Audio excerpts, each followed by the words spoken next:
Jacque, during pregame, you mentioned about finding your comfort. You guys were able to do that really right off the jump. The first quarter is kind of what stood out with 41 points. How are you guys, and what did you see in that first quarter that let you guys be so successful? Yeah, Megan, it ended up really being the difference in the game. Our ability to be focused and we talked about it before, who was going to hit first. We decided to hit first, and it was like multiple things, whether it was the rebounding piece, which we took care of in the first quarter, the pace that we played with, sticking to the game plan, being in positions to help each other on their drive. So overall, really good approach to the game, and we got rewarded for it. Twofold, Jacque. I mean, you talk about the rebounding in a big picture. I mean, for you guys to shoot as well as you do and usually give up, more shots because of the rebounding. If you guys just find ways to even stay even on the glass, how dangerous can this team be? That's it right there, Brian. Like we probably won't be, top 5 in the league in defensive rebound. That's probably not going to happen for us.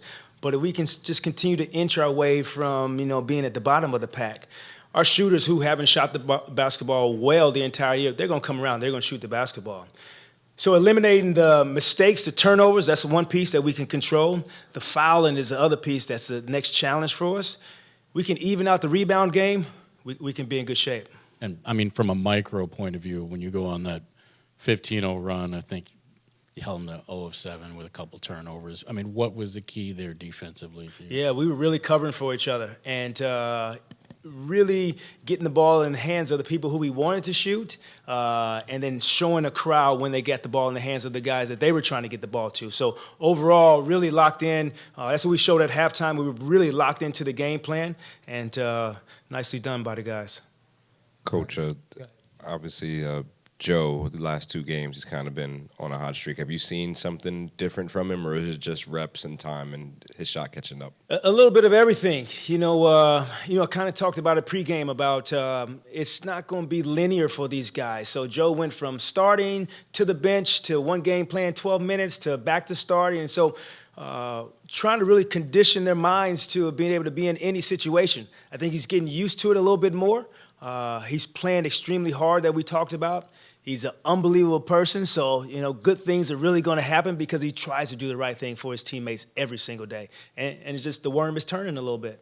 And second, I'd be remiss not to mention 36-point lead got whittled down to, 7 in the fourth. Was just you guys just taking foot off the gas? Is that pretty much what you attributed to? Yeah, tough team to play with to finish the game, trapping, playing different defenses. You walk away with a win, you like a little bit more focus and understanding from the group to finish the game, but I won't be that greedy tonight, Christian. Jacque, I got a two-parter for you. Just, pregame you were kind of mum on expectations for TJ, just wanted him to go out there, have a good time, get his feet on him. Just given all that, how do you think he did in the time he got? Yeah, I thought really well. I was interested in that first shot. What was it going to look like? How long? How short was it going to be? Was it going to hit the rim? That thing was beautiful to watch. So I think he enjoyed being out there. Like I said, we had a short shoot around for him just to get acclimated a little bit. I thought overall a really good night for him.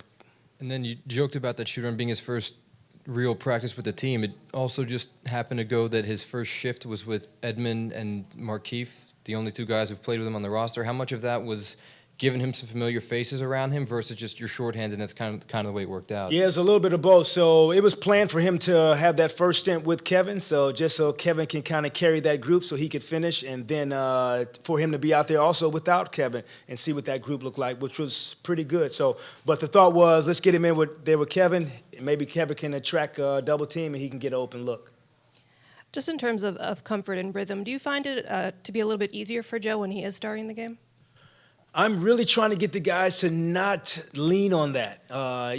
Prime example is the other night we played, Cam Thomas did not play in the first half at all. And then he played 19 of 24 minutes in the second half. That's the mindset that we want to have. I had no problems, no qualms about putting Cam in tonight at the end of a game. And so that's what I want to get to, is to have complete confidence in the group. And they have complete confidence that if they're starting, not starting, missing 2 games, playing 5 in a row, they're doing it for the sake of the team.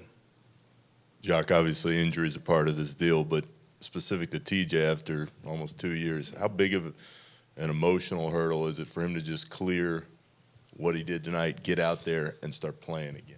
Yeah, it's a huge hurdle. And I think if you strip it down to, You know, he hasn't played in 2 years. He played 4 games 2 years ago. And for him to get back out here in a professional game against a pretty athletic and long team and look and feel pretty comfortable out there, not look out of place, I hope that reassures him that he's done all the recovery. The people who have helped him get back to this position in his life deserve a lot of credit, and he deserves a lot of credit for sticking with it. For Edmund Sumner, he came out with that right glute contusion. Is there any level of concern that that might be a long-term thing? Yeah, tell him to stop falling on the ground, Megan. Make the layup and stay on your feet, huh? Oh, I'll tell him. All right, so hopefully we'll look at him tomorrow. Hopefully it's nothing serious and we can move on. Good. All right, guys. Have a good night.